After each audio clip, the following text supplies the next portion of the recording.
రహస్య ప్రేమికుడు పార్ట్ 9. తరువాత రోజు ఉదయం రాబర్ట్, అమర్ త్వరగా రెడీ అయి ఆకాష్ గురించి తెలుసుకోవడానికి పోలీస్ స్టేషన్కి వెళ్ళారు. సిఐ రంజిత్ కోసం ఎదురు చూస్తున్నారు. ఇంతలో సిఐ రంజిత్ రానే వచ్చాడు. నమస్తే సార్ అని పలకరించారు. ఎంతసేపు అయింది మీరు వచ్చి? ఇప్పుడే వచ్చాం సార్. ఓకే. ఆకాష్ గురించిన వివరాలు తెలుసుకోవడానికి వచ్చాం సార్ అని రాబర్ట్ అన్నాడు. సిఐ రంజిత్ చెప్పడం మొదలుపెట్టాడు. ఆకాష్ వాళ్ళది హై క్లాస్ ఫ్యామిలీ. ఒక్కడే కొడుకు, గారాబంగా పెంచారు. వాడికి అమ్మాయిలతో గడపడం చాలా ఇష్టం. అంతేకాకుండా వీడు తల్లిదండ్రులను అస్సలు పట్టించుకునేవాడు కాదు. కానీ తల్లి అంటే ప్రాణం. ఆఫీస్లో కూడా వర్క్ విషయంలో చాలా పర్ఫెక్ట్. అమ్మాయి కనపడితే చాలు ఎలా వాడుకోవాలి అని ఆలోచించే నైజం. కావ్యని మాత్రం చాలా సిన్సియర్గా ప్రేమించడం మొదలుపెట్టాడంట. ఎంతలా అంటే తనకే తెలియకుండా తన అలవాట్లు కూడా మారిపోయేంతలా. కావ్య అస్సలు పట్టించుకునేది కాదు. అందుకే ఆ సమయంలో తనను లోబర్చుకున్నాడు. అలా అయినా తన దారికి తెచ్చుకోవచ్చు అనుకున్నాడు. పథకం ప్రకారమే మొత్తం చేశాడు. యోగేష్ కిషోర్కి ఇలా చేస్తాడు అని తెలియదు. అది ఎంక్వైరీలో తేలింది. వాళ్ళ లాయర్ బెయిల్ ఇచ్చి విడిపించినా అందుకనే ఏమీ అనలేదు. ఇది జరిగింది అని సిఐ రంజిత్ చెప్పాడు. ఇంతలో ఫోన్ రింగ్ అయింది. హలో అని ఫోన్ మాట్లాడుతూ విషయం విని వాట్ అన్నాడు. ఓకే అని కాల్ కట్ చేసి ఇప్పుడే వస్తున్నా అన్నాడు. ఏంటి సార్ అంత కంగారుగా ఉన్నారు? ఆకాష్కి యాక్సిడెంట్ అయి హాస్పిటల్లో ఉన్నాడంట. Condition very serious. Let's move అన్నాడు. ఓకే సార్, మా కార్లో ఫాలో అవుతాం అన్నాడు రాబర్ట్. ఓకే. ఏంటిరా ఇలా జరిగింది? ఏమోరా, సరే వెళ్ళి చూద్దాం పదా అని సిఐ రంజిత్ కార్ని ఫాలో అవుతున్నారు. ఆకాష్ అడ్మిట్ అయి ఉన్న మమతా హాస్పిటల్కి చేరుకున్నారు. డాక్టర్తో మాట్లాడి వస్తా అని సిఐ రంజిత్ వెళ్ళాడు. అమర్, రాబర్ట్ మాట్లాడుకుంటూ ఉండగా రాబర్ట్కి కాల్ వచ్చింది. ఇప్పుడే వస్తా అని బయటకు వెళ్ళాడు కాల్ మాట్లాడుతూ. ఏంటి పుష్ప, ఈ టైంలో కాల్ చేసావేంటి? లహరి బాగా ఏడుస్తుంది. ఎంత చెప్పినా వినకుండా. ఒక్కసారి వీడియో కాల్ చెయ్యండి. ఓకే. ఏంటి బుజ్జి తల్లి, ఎందుకు ఏడుస్తున్నావు? డాడీ అని ఏడుస్తుంది. ఏంటి తల్లి చెప్పు, ఎందుకురా ఏడుస్తున్నావు? డాడీ, నాకు నిన్ను చూడాలనుంది, నన్ను ఎత్తుకోవా అని ఏడుస్తుంది. బుజ్జి, ఈవినింగ్కి నీ దగ్గర ఉంటా. నిజంగానా? నిజమేరా, ప్రామిస్. లవ్ యూ డాడీ అని ముద్దు పెట్టింది. లవ్ యూ కన్నా, అమ్మని విసికించకు. సరే డాడీ. అమ్మకి ఫోన్ ఇవ్వు. ఏంటండి, ఏమంటుంది? బెంగ పెట్టుకుందే, అందుకే అలా ఏడుస్తుంది. ఈవినింగ్ వచ్చేస్తున్నా అని చెప్పాను. మీరు వెళ్ళిన పని అయిపోయిందా? మధ్యాహ్నంకి అయిపోతుంది. లంచ్ చేసి బయలుదేరి వచ్చేస్తా. ఓకే అండి, నీకు మళ్ళీ కాల్ చేస్తా అని కాల్ కట్ చేశాడు. అమర్, సిఐ రంజిత్ బయటికి వస్తున్నారు. ఏమైంది సార్? డాక్టర్ ఏమన్నారు? తలకి బలంగా తగలడం వల్ల గతం గుర్తు ఉండకపోవచ్చు అని అంటున్నారు. బ్రతకటానికి కూడా ఛాన్స్ 50% మాత్రమే అవకాశం ఉంది అన్నారు. ఆపై దేవుని దయ అని రంజిత్ వెళ్ళిపోయాడు. పుష్పకి కాల్ చేసి విషయం చెప్పాడు. అందుకే కావ్య అలా ఉందా అని ఏడ్చింది. ఇప్పుడు బాధపడడం కాదు, నేను చెప్పినట్టు చెయ్యి అన్నాడు. సరే అని కావ్య వాళ్ళ ఇంటికి వెళ్ళింది పుష్ప. కావ్య, నీతో మాట్లాడాలి. సైలెంట్గా ఉంది. మళ్ళీ అడిగింది పుష్ప. అయినా అలాగే ఉంది. పుష్పకి బాగా కోపం వచ్చి చెంప మీద కొట్టింది. బొమ్మలా ఏమీ మాట్లాడకుండా చూస్తావ్? నీ ఆఫీస్లో వర్క్ చేసే ఆకాష్ యాక్సిడెంట్ అయి హాస్పిటల్లో చావు బ్రతుకుల మధ్య కొట్టుమిట్టాడుతున్నాడు అని చెప్పింది పుష్ప. కావ్య కళ్ళు తిరిగి పడిపోయింది. వెంటనే నీళ్లు చల్లగానే లేచి కూర్చుంది. నేను విషయం చెప్పాను. నువ్వు చెప్పాల్సింది ఏమైనా ఉంటే చెప్పు, లేకపోతే లేదు అని పుష్ప ఇంటికి వచ్చేసింది. కావ్య దీర్ఘాలోచనలో పడింది. వాడు చావకూడదు.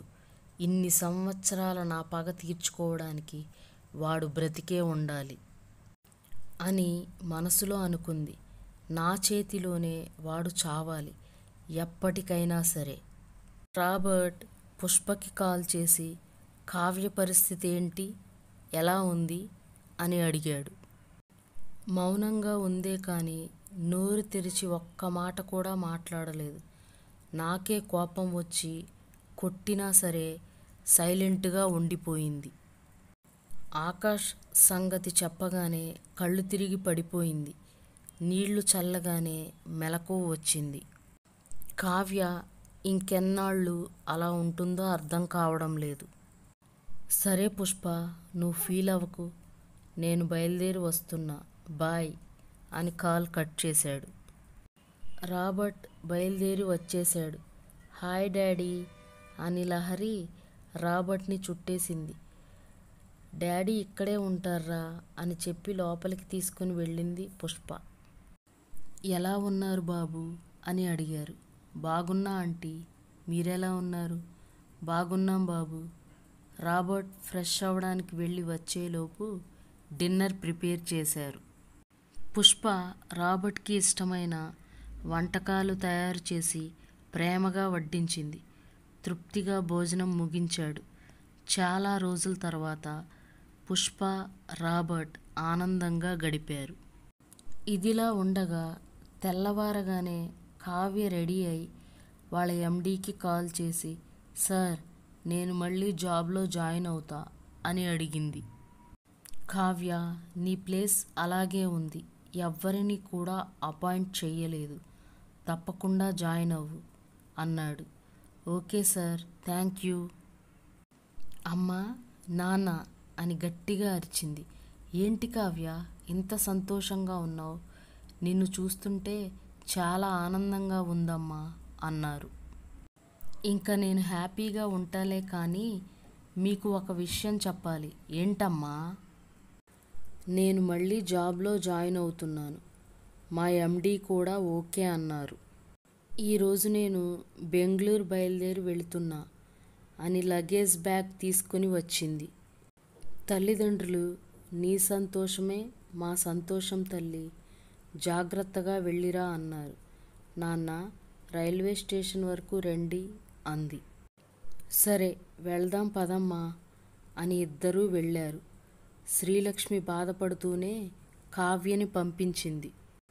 ఉదయం నిద్రలేచి మార్నింగ్ వాక్కి వెళ్ళాడు రాబర్ట్. ఈలోపు పుష్ప లేచి వర్క్ ఫినిష్ చేసి టిఫిన్ ప్రిపేర్ చేస్తుంది. రాబర్ట్ మార్నింగ్ వాక్ నుంచి తిరిగి వచ్చి కాఫీ తాగి ఫ్రెష్ అయి రావడానికి వెళ్ళాడు. లహరి నిద్రలేచి డాడీ అని ఏడుస్తుంది.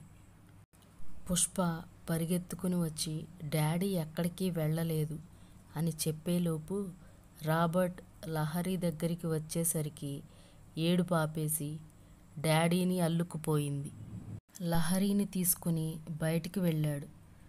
బైక్ మీద షాప్కి తీసుకువెళ్ళి చాక్లెట్స్, ఐస్ క్రీమ్ ఇప్పించి ఇంటికి తీసుకువచ్చాడు. పుష్ప వచ్చి, మీ తండ్రి కూతురిని ఆపడం ఇంకెవరి వల్ల కాదు అని లహరిని తీసుకుని రెడీ చేసి తీసుకొచ్చింది. ముగ్గురికి టిఫిన్ తీసుకొని వచ్చింది. టిఫిన్ చేసిన తర్వాత, సరే లహరి, నువ్వు వెళ్ళి అమ్మమ్మ దగ్గర ఆడుకో అని పంపించి రాబర్ట్కి కాఫీ ఇచ్చి తను కాఫీ తాగుతూ అప్పుడు అడిగింది, అసలు మీరు బెంగళూరు ఎందుకు వెళ్ళారు? నిజం చెప్పండి. కావ్య ప్రాబ్లం తెలుసుకోవడానికి వెళ్ళాను. మొత్తానికి తెలుసుకొని తిరిగి వచ్చాను. ఇప్పుడు ఏం చేయాలో ఆలోచిద్దాం. సరే అండి అని లంచ్ ప్రిపేర్ చేయడానికి వెళ్ళింది. ఆఫీస్ నుండి కాల్ వస్తే మాట్లాడడానికి బయటకు వెళ్ళాడు. Robert, it's emergency project work, come back అని అన్నారు. You are the team leader. Okay sir, day after tomorrow I will meet you అని కాల్ కట్ చేశాడు. పుష్ప అని పిలిచాడు. ఏంటండి? మనం ఈరోజు సాయంత్రం బయలుదేరి వెళ్ళాలి. ఆఫీస్ నుండి కాల్ వచ్చింది.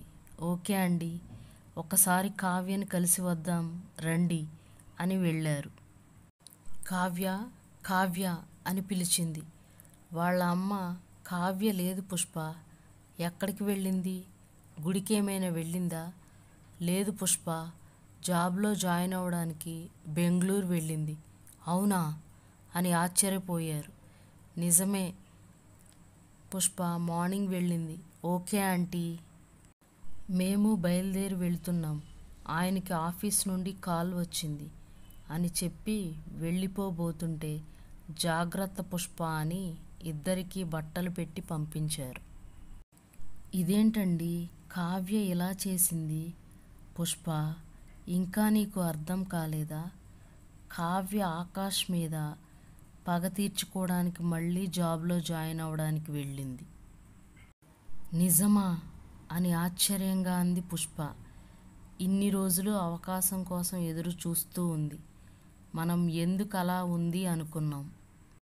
కానీ కావ్య ప్రీ ప్లాన్గా ఉంది.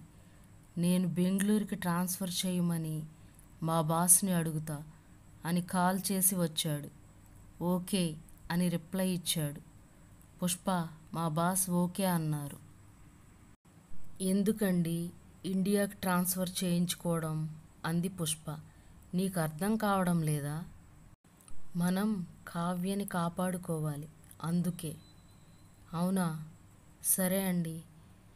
మీలాంటి మంచి వ్యక్తిత్వం ఎవ్వరికీ ఉండదు. అంతలా పొగడకు బంగారం. కావ్య మన బాధ్యత. ఓకే. ఈలోపు రాబర్ట్కి బెంగళూరు ట్రాన్స్ఫర్ అయిన మెయిల్ వచ్చింది. ఓకే, థ్యాంక్ యూ సార్ అని మెసేజ్ చేశాడు రాబర్ట్. ఈలోపు లహరి వచ్చి డాడీ లంచ్ చేద్దాం రండి అంది. ఓకే బుజ్జి తల్లి అని చెప్పి లంచ్ చేయడానికి వెళ్ళారు. లంచ్ చేసిన తర్వాత లగేజ్ ప్యాక్ చేస్తున్నారు. సడన్గా వెళ్ళిపోతున్నారు అని గోపాల్, రాధ చాలా బాధపడుతున్నారు. అమ్మా, మీరు ఫీల్ అవ్వద్దు. ఆయనకి బెంగళూరు ట్రాన్స్ఫర్ అయింది. మీరు వస్తూ ఉండొచ్చు. సరే అమ్మా, జాగ్రత్తగా ఉండండి. ఈవినింగ్ కారులో బెంగళూరు బయలుదేరి వెళ్ళారు. కంపెనీ వాళ్ళే హౌస్ ప్రొవైడ్ చేశారు. వాచ్మెన్ వచ్చి గేట్ ఓపెన్ చేశాడు. నమస్తే సార్ అని అన్నాడు. నేను లగేజ్ తీసుకొని వస్తా సార్, మీరు వెళ్ళండి అన్నాడు. ఓకే అని లోపలికి వెళ్ళారు. పుష్ప, ఇప్పుడు డిన్నర్ ప్రిపేర్ చేయడం కష్టం కానీ నేను ఫుడ్ ఆర్డర్ చేస్తా అన్నాడు. ఎందుకులేండి, నేను వంట చేస్తా అంది. నువ్వు స్ట్రెయిన్ అవ్వకు. ఓకే మహానుభావ, మీ ఇష్టం అని చెప్పి లోపలికి వెళ్ళిపోయింది పుష్ప. ఫుడ్ ఆర్డర్ చేసి ఫ్రెష్ అవ్వడానికి వెళ్ళాడు రాబర్ట్. పుష్ప లహరిని తీసుకుని వెళ్ళి స్నానం చేయించి తీసుకుని వచ్చింది. తను రెడీ అయి వచ్చింది. ఈలోపు రాబర్ట్ కూడా వచ్చి సోఫాలో కూర్చొని టీవీ ఆన్ చేసి చూస్తూ ఉన్నాడు. లహరి వచ్చి రాబర్ట్ ఒడిలో కూర్చుని టీవీ చూస్తుంది. ఈలోగా కాలింగ్ బెల్ మోగింది. కమింగ్ అని డోర్ ఓపెన్ చేసి ఆర్డర్ తీసుకున్నాడు. పుష్ప కూడా వచ్చింది. డిన్నర్ పూర్తి చేశారు. అలసిపోవడం వల్ల త్వరగా నిద్రపోయారు. పుష్ప వాళ్ళ అమ్మ కాల్ చేసింది.